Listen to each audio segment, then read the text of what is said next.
আজি ONGCৰ ইয়াৰ যিজন ক্ৰাইচিছ মেনেজমেণ্ট টিমৰ হেড ONGCৰ অল ইণ্ডিয়া ক্ৰাইচিছ মেনেজমেণ্ট টিমৰ হেড আৰু group general manager GGM Shri Hari যাৰ ওপৰতে গোটেই ছিকিউৰিটিটোৰ ছেফটিটোৰ দায়িত্ব আছে ভাৰতবৰ্ষৰ ভিতৰতে আটাইতকৈ ডাঙৰ এক্সপাৰ্ট এজন তেওঁৰ লগত অলপ আগতে মই দীঘলীয়াকৈ গোটেই বিষয়টো আলোচনা কৰিলোঁ আৰু আলোচনা কৰি মই গম পালোঁ যে কালি আসলতে কন্ট্ৰোল কৰিবৰ কাৰণে এটা ব্যৱস্থা লৈছিলে সেইটো ফেইল হ'ল সেই ফেইলটোৰ পৰা তেওঁলোকে কিছুমান ষ্টাডি কৰিব পাৰিলে তাৰ যিখিনি মেটেৰিয়েলছ বাহিৰলৈ ওলাই আহিলে ষ্টাডি কৰি এতিয়া গোটেই বস্তুখিনি ইকুইপমেণ্টখিনি তেওঁলোকে ৰেডি কৰিছে আৰু তেখেতে মোক জনাইছে যে কাইলৈ সন্ধিয়াৰ ভিতৰতহে আমি কনফাৰ্ম কৰি দিব পাৰিম যে ফাইনেল কেইদিনৰ ভিতৰত এইটো কন্ট্ৰোল হৈ যাব কৈছে যে 3 দিনমানৰ ভিতৰত হ'ব লাগে বুলি এতিয়া আন্দাজ কৰি আছোঁ এইটো আন্দাজহে অকল কিন্তু এইটো দীঘলীয়াও হৈ যাব পাৰে তেখেতৰ পৰা এটা ডাঙৰ খবৰ পালোঁ কৈছে যে এইটো আসলতে জিঅ'লজিকেল ৱণ্ডাৰ এটা ভূতাত্ত্বিক এটা মানে আশ্চৰ্য এটা যে আমি কল্পনা কৰিব নোৱাৰাকৈ এই তেলখাটটোত ONGCৰ 147 এই যিটো তেলখাট এই তেলখাটটোত গেছ আৱিষ্কাৰ হৈছে কৈছে যে এই গেছটোৰে অসমৰ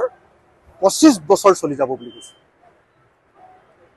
যেনেকুৱা ধৰণে ইয়াত ৰিচোৰ্চ ওলাইছে কৈছে যে আমি কল্পনা কৰিব নোৱাৰাকৈ সেই গেছটো ওলোৱাৰ কাৰণে এই ক্ৰাইচিছটো ডাঙৰ হৈ গৈছে আৰু এইটো কল্পনা কৰিব নোৱাৰাকৈ গেছ ইয়াতে আৱিষ্কাৰ হৈছে কৈছে যে তেনেকুৱা এটা আৰু এটা গেছ লাকুৱাত আছে কোঁৱৰপুৰ নে কি বুলি কয় আৰু এইটো নেক্সট কোঁৱৰ গাঁও বুলি কৈছিলে কোঁৱৰ গাঁও আৰু এইটো অসমত এই দুটাই আটাইতকৈ ডাঙৰ গেছ আৱিষ্কাৰ হৈছে আৰু কৈছে যে এটা গেছৰ পৰা 25 বছৰ পৰ্যন্ত চলি যাব 25-30 বছৰ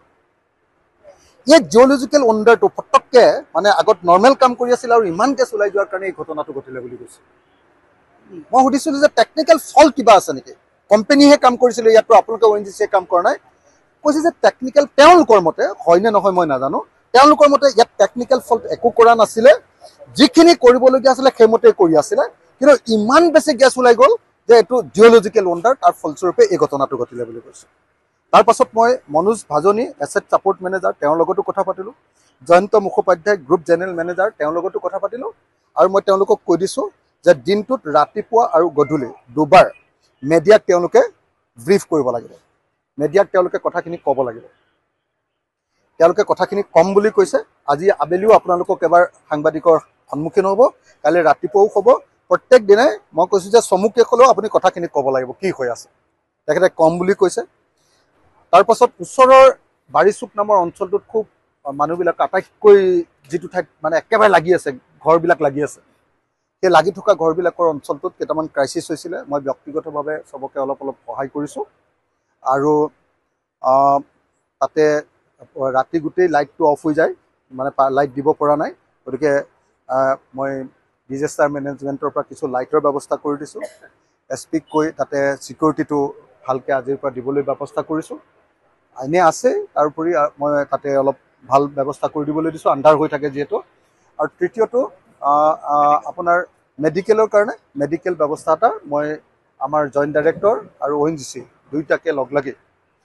কাম কৰিবৰ কাৰণে ব্যৱস্থা কৰিব দিছোঁ কাইলৈৰ ভিতৰত এটা তাত কেম্প কৰিব দিছোঁ নতুনকৈ এইখিনি কৰিবলৈ দিছোঁ এতিয়া মূল কথাটো হ'ল যে মানুহে সাংঘাতিক ধৰণৰ আতংকৰ মাজত আছে অনবৰতে এটা চাউণ্ড লৈ আপোনালোকে চাওকচোন চাউণ্ড লৈ যিকোনো সময়তে যিকোনো ঘটনা ঘটিব পাৰে তাৰ টেনশ্যনত আছে বহুত মানুহৰ ঘৰৰ কিমান ক্ষতি হৈছে আপোনালোকে ভিতৰলৈ গ'লে গম পাব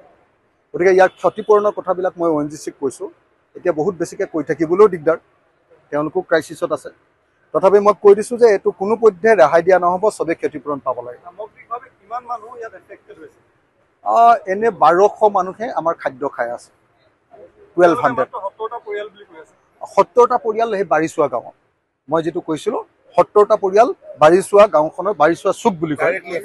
মানে যিবিলাক একদম ঘৰৰ পৰা আঁতৰি আহিবলগীয়া হৈছে তাৰ উপৰিও মানে ইভাকুৱেট কৰি যিবিলাকক কেম্পত ৰাখিছে দূৰত আছে যে ঘৰটো খালী কৰি থোৱা দিগদাৰ হ'ব পাৰে ঘৰ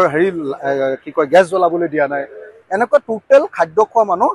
মানে 1000 মান হয় ইনক্লুডিং ইয়াত যিমান ষ্টাফ আছে 200 মান মানুহ হৈ যায় 1200 মান মানুহে খাদ্য খাই আছে টোটেল আজি এটা এছেছমেণ্ট এটা কৰিলে তেওঁলোকে কৰি লৈ তেওঁলোকে কৈছে যে কাইলৈ গধূলিৰ ভিতৰত তেওঁলোকে এটা ফাইনেল এছেছমেণ্ট এটা মোটামুটি গম পাব আৰু সেইটো ব্ৰিফ কৰিবলৈ আপোনালোকক মইতো ভালকৈ বুজি নাপাওঁ গতিকে আপোনালোকক ব্ৰিফ কৰিবৰ কাৰণে মই কৈ দিছোঁ আজি সন্ধিয়া আপোনালোকক আটাইবিলাক প্ৰশ্নৰ উত্তৰ দিম বুলি তেওঁলোকে কৈছে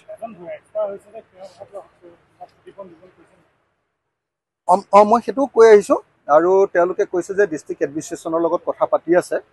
মই কৈছোঁ যে সকলোকে ক্ষতিপূৰণ দিব লাগিব আজি দেখিছে যে কালি ধমধমনিটো দি দিয়াৰ কাৰণে ইডিক কালি অলপ খং কৰিলোঁ আপোনালোকে নিজে দেখিছিলে ইডিক খং কৰি দিয়াৰ কাৰণে আজি তেওঁলোকে ব্ৰেকফাষ্টটো দিছে আজি তেওঁলোকে হেল্থ কেম্পৰ কাৰণেও অলপ সহায় কৰি দি আছে ONGC নহ'লেতো দায়িত্ব লোৱা নাছিলে কিন্তু আমাৰ কাৰণে সৌভাগ্যৰ এটাই যে দিখনৈখন লগতে লাগি থকাৰ কাৰণে 24/7 পানী পোৱাৰ কাৰণেহে এতিয়ালৈকে বাচি আছোঁ নহ'লে এতিয়ালৈকেতো বহুত ডাঙৰ ঘটনা ঘটি গ'ল 24/7 পানী পাম্প কৰি থাকিব পাৰিছে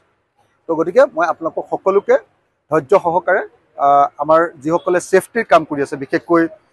শ্ৰী হৰি তেওঁলোকৰ টিমটোক যাতে কোনেও আমি অসুবিধা নকৰোঁ তেওঁ খুব ভালকৈ কাম কৰিবলৈ দিয়ক আমাক সকলোকে বচাব লাগিব আৰু শিৱসাগৰৰ কাৰণে এইটো এটা অতি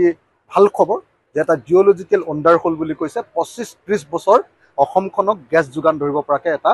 খাদ আৱিষ্কাৰ হৈছে এইটো এটা ভাল খবৰ গতিকে এতিয়াৰ পৰা আমি এই খাদটোত বেছি চকু ৰাখিব লাগিব আৰু স্থানীয় মানুহৰ যাতে কল্যাণ হয় এই খাদটোৰ পৰা তাৰ ব্যৱস্থা কৰিব লাগিব